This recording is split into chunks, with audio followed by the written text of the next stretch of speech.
तो हेलो बच्चों, स्वागत है आपका आपके अपने YouTube channel maths by Abhishek sir में। तो बच्चों, आज के इस वीडियो में हम आपको बताएंगे कक्षा 9 के गणित को और अध्याय 6 स्टार्ट कर रहे हैं, जिसका नाम है रेखाएं और कोण। तो आज के इस वीडियो में बच्चों हम आपको प्रश्नावली 6.1 के सवालों को बताएंगे। इससे पहले हमने आपको जो है इसी चैप्टर का इंट्रोडक्शन क्लास को करवाया है, उस वीडियो को जरूर एक बार देख लें, क्योंकि इंट्रोडक्शन करने के बाद अगर आप चैप्टर में आते हैं तो हर एक सवाल को मतलब समझने में आपको कोई भी दिक्कत नहीं होगा। और वैसे भी हम दिक्कत होने नहीं देंगे, बस आपको वीडियो में शुरू से अंत तक बने रहना है। ठीक है, चलिए समझते हैं इसको।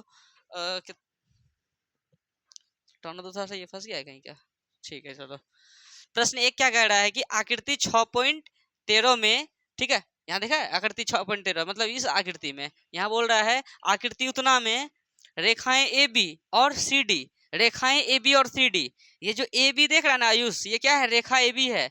और ये जो सी डी देख रहा है, ये क्या है? रेखा सी डी है। ठीक है, दो रेखा है ना, ए बी और सी डी, बिंदुओं पर प्रतिच्छेद करती है। मतलब ये ए बी और ये सी डी कहाँ पर प्रतिच्छेद कर रहा है? इस बिंदु ओ पर प्रतिच्छेद हो रहा है कि नहीं हो रहा है? देखो, प्रतिच्छेद हो रहा है। ठीक है, यदि कोण ए ओ सी प्लस कोण बी ओ ई 70 डिग्री है। ए ओ सी कहाँ है रे? ए ओ, ये सी है, क्या है? ये सी है। ए ओ सी कितना डिग्री है? अच्छा, ए ओ सी और बी ओ ई, बी ओ ई, इठो कोण और इठो कोण का योग कितना डिग्री दिया है? 70 डिग्री दिया है। ठीक है, और कोण बी ओ डी बराबर 40 डिग्री, बी ओ डी है ना, ये कोण कितना डिग्री दिया है? 40 डिग्री दिया है। ठीक है, तो प्रतिवर्ती कोण सी ओ ई ज्ञात कीजिए। सी ओ ई, सी ओ ई कहाँ है? सी ओ ई, इठो कोण निकालना है, लेकिन नाम क्या दे दिया है? प्रतिवर्ती कोण सी ओ ई। प्रतिवर्ती का मतलब कि सी ओ ई जितना आएगा, ठीक है, उसको 360 में घटा के लेके आएंगे। बात समझ में आ रहा है? जैसे सीओई का मान आ गया 10, तो 360 में 10 को घटाओ, कितना आया? 350 हो जाएगा प्रतिवर्ती कोण सीओई। बात समझ में आया? जितना कोण आएगा सीओई, उसको कितने में घटा देंगे? 360 डिग्री में घटा देंगे, तो वो प्रतिवर्ती कोण हो जाएगा। ठीक है, प्रतिवर्ती कोण सीओई। समझ में आया? नहीं समझा? अच्छा, प्रतिवर्ती कोण के बारे में बताए थे क्या कल? चलो, अब हम इसको सॉल्व करते हैं। पहले इसको रफली सॉल्व करते हैं, तब लिख के बताएंगे। ठीक है, पहले चित्र को समझो। अगर बताइए, बताओ तो ये 40 डिग्री है ना? कल हम एक चीज बताए थे आयुष, देखो ऐसा ऐसा है ना, आमने सामने, आमने सामने। ये एक है, ये दो है, ये तीन है, ये चार है। ये कोण एक किसके बराबर हो जाएगा? कोण दो के। और ये कोण तीन किसके बराबर हो जाएगा? कोण चार के। ये जो होता है ना बराबर, इसको कहते हैं शीर्षाभिमुख कोण। क्या कहते हैं? आमने सामने का अगर बराबर हो गया, इसको कहते हैं शीर्षाभिमुख कोण या सम्मुख कोण भी कह सकते हैं। कोई दिक्कत है? तो ये बात हो गई, हम बताए थे कल। और दूसरा बात ये, जैसे कि ये एक ऐसे रेखा है, इस पे ऐसे खींच दिए, ठीक है, ये किरण है, इनका इनका योग कितना होगा? 180 डिग्री। कितना होगा? याद रख लो, इनका इनका योग कितना होगा? हम यहाँ पे ऐसे बना दे, ऐसे बना दे, ऐसे बना दे, फिर भी इनका योग कितना होगा? बात समझ में आया? समझा? बस ये कॉन्सेप्ट और ये बात अगर क्लियर है तो हिसाब भी तो क्लियर है। ठीक है, तो देखो। अच्छा, एक बात बताओ, ये 40 डिग्री है आयुष, इसका सामने में जो ई है, ई कितना डिग्री होगा? क्यों? क्योंकि आमने सामने का क्या होता है? बराबर होता है। सम्मुख कोण है रे, ये 40 डिग्री ही होगा, क्योंकि सम्मुख कोण आपस में क्या होते हैं? बराबर होते हैं। ठीक है, कोई दिक्कत है? अच्छा, अब देखो, दिया है कोण ए ओ सी प्लस कोण बी ओ ई कितना डिग्री? चलो सॉल्व करते हैं, लिखते हैं। दिया है, ठीक है, क्या दिया है? कोण ए ओ सी प्लस कोण बी ओ ई बराबर कितना डिग्री? 70 डिग्री दिया है ना। अच्छा, उसके बाद कोण बीओडी भी दिया है। कोण बीओडी कितना दिया है? 40 डिग्री। अगर कोण बीओडी 40 है तो ये कोण ए ओ सी भी कितना होगा? तो कोण ए ओ सी भी कितना डिग्री होगा? 40 डिग्री। कैसे रे? तो शीर्षा भी मुख, ठीक है, शीर्षाभिमुख कोण से, या तुम इसको सम्मुख कोण से भी लिख सकता था, कोई दिक्कत वाली बात नहीं है। समझा? चलो, अब देखो, तो अब क्या करेंगे? ये 40 डिग्री हुआ ना। अच्छा छोड़ो, वो जो दिया गया है एओसी और बीओई, कौन क्या दिया है? एओसी प्लस कौन बीओई कितना दिया है? 70 डिग्री है, लिख दो 70 डिग्री, कोई दिक्कत? एओसी, एओसी कितना है बताओ? इसके आगे लिख सकते हैं 40 डिग्री प्लस कौन बीओई बराबर कितना? 70 डिग्री। तो ये 40 डिग्री उधर भेजेंगे, या कौन बी ओ ई बराबर क्या लिख देंगे? 70 डिग्री घटा 40 डिग्री। इसलिए कोण BOE कितना आ गया 30 डिग्री। लेकिन हमें निकालना है कौन सा कोण COE। देखो ये BOE कितना आया 30 डिग्री आया, और सही बात वो बोला था ये AOC ईटोकोण और BOE ईटोकोण इन दोनों का योग 70 है। देखो तो 40 और 30 17 होता है। बात सही है, कोई दिक्कत नहीं है, समझ में आया। लेकिन हमें वो नहीं निकालना है, हमें निकालना है और ये इसको निकालने के लिए हम इसको भी निकाल रहे हैं और इसको भी निकाल रहे हैं। अब क्यों निकाले थे अभी रीजन पता चल जाएगा। क्योंकि देखो यह सब में बनने का योग कितना होता है, ये 40 ये 30 70 ये कितना डिग्री होगा 110 डिग्री, और उसको 360 में घटा देंगे अगर, तो प्रतिवर्ती कोण COE आ जाएगा। बात समझ में आया। अगर केवल कोण COE बोलता है तो कितना डिग्री 110 डिग्री, लेकिन प्रतिवर्ती बोला है तो 360 में बस 110 को घटा देंगे। समझ में आया, कोई दिक्कत है। चलो अब जो है तो कर रहे हैं तभी से। तो मंजीत थोड़ा सा नाती तुम तो देखता था देख लो तो वीडियो आ रहा है बढ़िया से, नीचे तक जगह है ना बढ़िया, यहाँ आज जगह अट जाएगा यहाँ पर हटाएंगे तो। हाँ ठीक, देखो समझो तो लिखते हैं। अच्छा ये बताओ हाइड्रोकोण और हाइड्रोकोण और हाइड्रोकोण ये तीनों को जोड़ेंगे तो क्या आएगा, कितना डिग्री होगा 180 डिग्री को। समझ में आया। क्योंकि एक रेखा पर, किस पर, एक रेखा पर बनने वाले कोणों का योगफल कितना डिग्री होता है 180 डिग्री होता है। तो क्या लिखेंगे कोण AOC प्लस कोण BOE प्लस कोण, देखो ये AOC और क्या है COE, सॉरी COE, कोण क्या लिखेंगे COE प्लस कोण क्या BOE, कोण BOE है। देखो कोई बच्चा हम जो लिखे हैं COE, कोई बच्चा लिखे EOC, वो भी सही है, लेकिन यहाँ किताब में COE है तो हम लोग भी COE यूज कर रहे हैं। क्या बराबर कितना लिखेंगे 180 डिग्री, और ब्रैकेट में देखो, ब्रैकेट में अगर ऐसा करते, ऐसे लिखे ऐसा करके रहता, बस एक ठो लगी रहता ना, तो रैखिक युग्म याद है जो 180 होता है 180 डिग्री, रैखिक युग्म जो कल बताए थे। लेकिन यहाँ कई गो है, एगो इधर ना है रे, तो यहाँ ब्रैकेट में रैखिक युग्म तब लिखते जब एक ठो ही रहता। कै गो रहता है एगो। अब 2 ठो 3 ठो 4 ठो अगर रहेगा ना तो क्या लिखेंगे, एक रेखा पर बनने वाले कोणों का योगफल 180 डिग्री होता है। केवल अगर एक ठो रहता, कै गो रहता एक ठो, तो ब्रैकेट में छुटकू लिख देते खाली रैखिक युग्म, तो काम चल जाता। लेकिन यहाँ पर तो ऐसे ऐसे है, तो क्या लिख देंगे एक रेखा पर बनने वाले कोणों का योग 180 डिग्री होता है। कोई दिक्कत है। बस इस बात को रीजन लिखेंगे ना, 180 लिखे, कहाँ से लिखे, तो एक रेखा पर बनने वाले कोणों का योगफल कितना डिग्री होता है। अब तुम बताओ कोण AOC की जगह हम क्या लिख सकते हैं, AOC की जगह हम क्या लिख सकते हैं 40 डिग्री, प्लस कोण COE की जगह हम क्या लिख सकते हैं, वही तो निकालना है, तो पता थोड़ी ना है, तो कोण COE ही लिखेंगे उसको, प्लस कोण BOE कितना है, BOE कितना निकालिए अभी 30 डिग्री, बराबर कितना 180 डिग्री, तो 40 और 30 70 डिग्री, प्लस कोण COE बराबर कितना 180 डिग्री।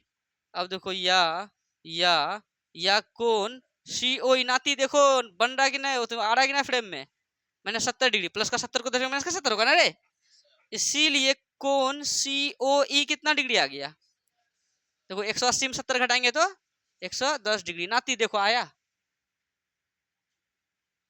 हाँ पूरा पूरा कटा नहीं ना। चलो हमें आयुष को बोला क्या निकालने, प्रतिवर्ती कोण COE, हम निकाले क्या है एक केवल COE। अगर केवल COE निकालने बोलता तो बस हो गया, लेकिन अगर प्रतिवर्ती बोले तो COE तो निकालना ही था, लेकिन प्रतिवर्ती बोला है ना, तो बस 360 में इसको हटा दो, तो क्या लिख देंगे अतः प्रतिवर्ती कोण, ठीक है, प्रतिवर्ती कोण COE बराबर लिख देंगे 360 डिग्री में घटा देंगे जितना डिग्री आया है, कितना 110, तो लिख देंगे 110 डिग्री। तुम बताओ कितना हो जाएगा 250 डिग्री ना हो जाएगा। यही हमारा क्या हो गया फाइनल आंसर है। कहीं कोई दिक्कत है, पूरा समझ में आया क्या, ये कट गया है, अच्छा एक लाइन कट गया था तो अच्छा से देखना था ना। अच्छा कोई बात नहीं, हम कर देते हैं इधर। देखो बाबू साहब, अच्छा अब देखो तो यहाँ तक है बाबू साहब, यहाँ जो नीचे लिखे थे वो कट गया था थोड़ा, कोई बात नहीं हम फिर से समझा देते हैं आप लोगों को। अच्छा यहाँ अतः प्रतिवर्ती लेने देते हैं, अतः प्रतिवर्ती कोण COE लेने देते हैं, जैसे कोण COE है ना लिख देते हैं इधर, कहाँ लिख दिया, अच्छा इधर ही लिख देते हैं। इसीलिए कोण सी ओ ई बराबर कितना डिग्री, 110 डिग्री। यहाँ तक क्लियर? अब ये आ रहा है तो अतः हमें लिख दिया प्रतिवर्ती कोण सीओई बराबर 360 में वही 110 डिग्री को माइनस कर दिया तो आ गया 250 डिग्री। कोई दिक्कत है? तो चलिए आपका अब जो है प्रश्नावली 6.1 का प्रश्न 1 हो गया क्लियर। ये बच्चों छठा अध्याय ये सब जो देख रहे हैं इसको कहते हैं थ्योरम, जो कि बहुत बच्चों को समझ में नहीं आता है, लेकिन हम आपको इतने अच्छे से बताएंगे कि आपको एक एक सवाल अच्छे से समझ में आएगा। ठीक है, तो फटाफट इनको उतारे। अब सेकंड नंबर को बताते हैं। अगर वीडियो अच्छा लगे तो आप अपने सभी दोस्तों के साथ शेयर जरूर करें। ठीक है, अच्छा उसको नाती थोड़ा सा उसको रोक दो तो, जैसे कि हमको वहां नहीं जाना पड़े।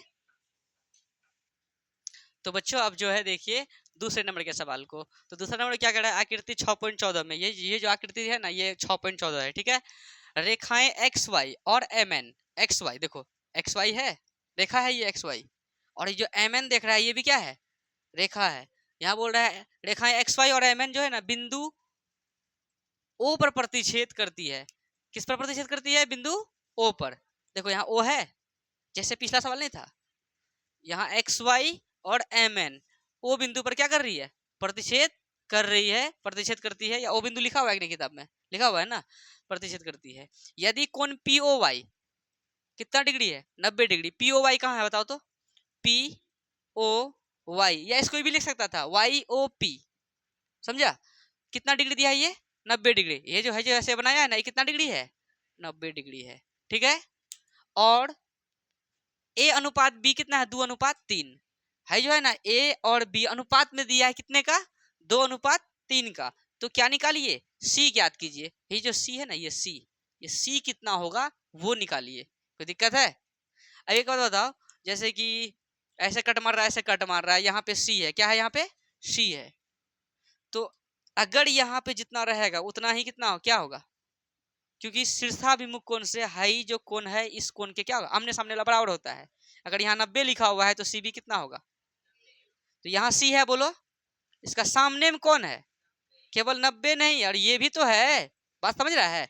देखो यहाँ पर इस तरह का चित्र है, ऐसा करके है, ऐसे है, यहाँ पे सी है ना, ऐसा थोड़ी ना कि ये सी केवल इसके होगा, नहीं, ये इतना बड़ा जो है ना ये इतने बड़ा के बराबर होगा। माना कि यहाँ तक कितना है, 90 है। अगर हमें पता चल जाए कि ये 20 है तो 90 20 कितना, 110। या हमें पता चल जाए कि ये 30 है तो 90 30 कितना, 120। लेकिन ये पता चले तब ना, यहाँ पर क्या है, ए है, यहाँ पर कोई मान रहेगा, यानी सी को हम लोग लिख क्या सकते हैं ये बताओ तो, ए प्लस 90 डिग्री।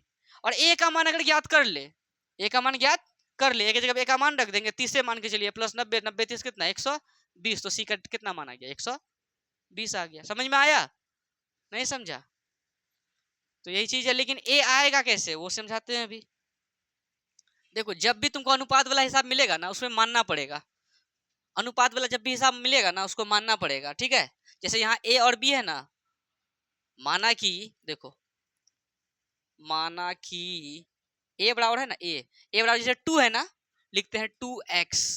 ठीक है, बी है ना, बी क्या है 3x लिखेंगे इसमें। ठीक है, मतलब समझ में आ रहा है, अनुपात रहेगा ना तो उसको x, या तो x लगाओ दोनों जगह, या तो क्या लगाओ y लगाओ, मतलब चढ़ में मानना है।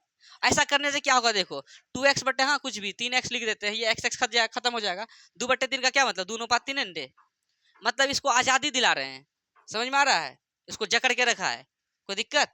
यानी तुम याद रख लो कभी भी, अभी तो और भी सवाल आएगा अनुपात वाला, जब भी अनुपात वाला सवाल रहेगा उनको जो है हम लोगों को क्या करना है, मान लेना है किसी चढ़ के बराबर। यानी 2 3 है तो उसमें एक्स एक्स लगा देंगे, या 2 3 है तो उसमें वाई वाई लगा देंगे, जेड जेड लगा देंगे, तुम्हारा मन जिस जो जो लगाओ। कोई दिक्कत नहीं, समझा? समझ गया? अब एक बात बताओ, हम अभी ही जस्ट अभी हिसाब बनाए थे, जैसे इस ये हो गया, ऐसे गुजार दिया, ऐसे गुजार दिया, इस सब का योग कितना होगा, 180 डिग्री होगा। यानी अगर हम ई बी और इस ए और इस 90 सबको जोड़ेंगे तो कितना डिग्री होगा। अच्छा यहाँ पे एगो लकीर है कि दो ठो है, एगो रहता तो रीजन में क्या लिख देते, रैखिक युग्म। लेकिन अगर दो ठो लकीर है तो क्या लिखेंगे, एक रेखा पर बनने वाले कोनों का योगफल 180 डिग्री होता है, जो कि अभी यूज किए थे, है ना। समझ में आ रहा है कि नहीं, समझ रहा है ना। तो क्या लिख देंगे, तो बी प्लस क्या रे ए है, बी और ए प्लस कितना रे 90, इन सब का योग कितना होगा 180 डिग्री होगा। ब्रैकेट में क्या लिख देंगे, एक रेखा पर बनने वाले कोनों का योग 180 डिग्री होता है। कोई दिक्कत? चलो ये हो गया कंप्लीट। और b प्लस ए प्लस 90 डिग्री ना, b क्या माने हैं बाबू सब बताओ? 3x प्लस a क्या माने हैं? 2x प्लस ये कितना है? 90 डिग्री बराबर कितना? 180 डिग्री। अब बताओ 3x 2x कितना x? 5x बराबर कितना? 180 डिग्री में 90 डिग्री उधर भेजेगा तो माइनस में 90 डिग्री। और ये एक तरह से देखा जाए तो अब समीकरण को कैसे सॉल्व करें उस पे आ गए। तो तुम लगभग जब हिसाब को सॉल्व करेगा तो वही बचपन वाला ही चीज आएगा। 8 क्लास 7 क्लास में जो सीख के रखा है ना, वही सब चीज का काम होने वाला है। सिर्फ 9th में ही नहीं, 10th में, 11th में, 12th में, हर जगह वही होने वाला है। बस तुमको बढ़िया से छोटे क्लास में ही अच्छे से उसको पढ़ लेना है, ठीक है। अब देखो या x बराबर क्या लिख सकते हैं? 180 में 90 जाएगा तो 90 और 5 गुना में इधर आएगा किसमें? 5 आएगा 5 18 पंचे 90, इसलिए x का मान कितना आ गया? 1/18। तो 18 नहीं समझा, x का मान आया 18। अब हमें तो a का मान निकालना है और a बराबर कितना बताओ? 2x। 2 और x के बीच में गुणन क्या है? 18 दूनी a का मान कितना आ गया? 36 और 36 और 90 कितना? 126 डिग्री। तो c का मान कितना आ गया? है ना हल्का? थोड़ा सा दिमाग लगाना है। कोई सूत्र लगा रहे हैं इसमें? नहीं ना लगा रहे हैं। कोनो मतलब इसमें कोनो सूत्र नहीं लगाएंगे, खाली जो कॉन्सेप्ट जो बताए हैं इंट्रोडक्शन में वो, या इंट्रोडक्शन कोई नहीं भी किया है तो हम यहाँ तो चित्र बना बना के बता ही रहे हैं। और इंट्रोडक्शन एक बार देख लीजिएगा तो ज्यादा अच्छा रहेगा, ठीक है। तो बताइए a का मान हमें निकालना है। a क्यों निकाल रहे हैं? इसलिए निकाल रहे हैं, हम लोगों को पता है कि c और जो है ना a प्लस 90 डिग्री के बराबर होगा शीर्षाभिमुख कोण से। a निकालेंगे नहीं तो कैसे होगा? a बराबर क्या लिखेंगे? 2x। तो 2 बीच में गुना क्या गुना? x का मान कितना? 18। तो इसलिए a का मान कितना आ गया? 18 दूनी 36। कोई दिक्कत रे? तो c बराबर क्या लिखेंगे तुम बताइए? c बराबर क्या लिखेंगे? a plus 90 degree. अच्छा ये c इसके बराबर हो गया, नहीं समझ रहा रवि? देखो ऐसे, देखो ऐसे है, एगो ऐसे है, एगो ऐसे है, ठीक है। यहाँ पे बना c और यहाँ पे बन रहा है ये। तो ये और ये ना आपस में बराबर होता है, आमने सामने वाला बराबर होता है। ये 90 है और यहाँ a है, इनको जोड़ेंगे तब ना होगा ये पूरा। तो इसीलिए c बराबर, ये यहाँ c है, ये जो c है ना ये दोनों के बराबर होगा ना, a प्लस 90 के बराबर होगा। तो इसको जो ये जो किए ना इसको कहते हैं क्या? शीर्षाभिमुख कोण। क्या कहते हैं? शीर्षाभिमुख, शीर्षाभिमुख कोण या सम्मुख कोण भी लिख सकते हैं। c बराबर, अब बताओ a की जगह क्या लिख देंगे? 36 डिग्री प्लस 90 डिग्री। तो इसीलिए c बराबर कितना आ गया? 36 और 90 126 डिग्री। तो बताइए इस c का मान कितना आ गया? तो यहाँ पर बोला आकृति इतना में, आकृति इतना में, ठीक है। रेखाएं एक्स वाई एम एन, ठीक है। एम एन और एक्स वाई जो ना वो बिंदु पर प्रतिच्छेद कर रहा है, ठीक है, कर रहा है, करने दीजिए। और कौन पी वाई 90 डिग्री है, चलिए 90 लिख भी दिए। और ये अनुपात बी जो है ना 2:3 था। जब भी अनुपात वाला मिलेगा तो उसको सबसे पहले आप चर में मानिए। तो माना कि ए बराबर 2x, बी बराबर 3x कर दिए। बोला सी निकालिए और हम जानते हैं कि सी जो है ना है सबके बराबर होगा 90 प्लस ए। अब ये पता नहीं है तो हमें ये चीज पता है कि इसको तीनों को जोड़ेंगे तो कितना होगा? 180 होगा। और 3x 2x 5x और 90 को उधर भेज देते हैं। 180 में 90 घटाएंगे 90, 5 गुना में तो भाग में 5 5 18 5 90, 18 आ गया x का मान। x का मान यहाँ धर देंगे तो a आ जाएगा। एक बात बताओ, अगर यहाँ पर b रहता, यहाँ क्या रहता? b रहता, तो किस पे मान रखते? b पे। तो 18 तिया 54, तो उस पे उसको रख के तो 54 प्लस 90 कितना होता? 144, है ना? समझ में आ रहा है? तो वो करते, लेकिन वहां वैसा है नहीं, ए था तो एक ही। कोई दिक्कत है मंजीत? तो ये सवाल भी हो गया क्लियर। तो बच्चों आज के इस वीडियो में जो है ना हम आपको जो है प्रश्नावली 6.1 का जो है प्रश्न संख्या 1 और 2 को ही बताए हैं, ठीक है। अगर वीडियो अच्छा लगे तो आप अपने सभी दोस्तों के साथ शेयर जरूर करें। अगर आपको कहीं भी डाउट हो तो आप वीडियो को थोड़ा सा पीछे कीजिए, फिर से वीडियो को देखिए, आपका डाउट हो जाएगा खत्म, ठीक है। और अगर वीडियो अच्छा लगे तो आप अपने सभी दोस्तों के साथ शेयर जरूर करें, ठीक है। मिलते हैं नेक्स्ट वीडियो में, धन्यवाद।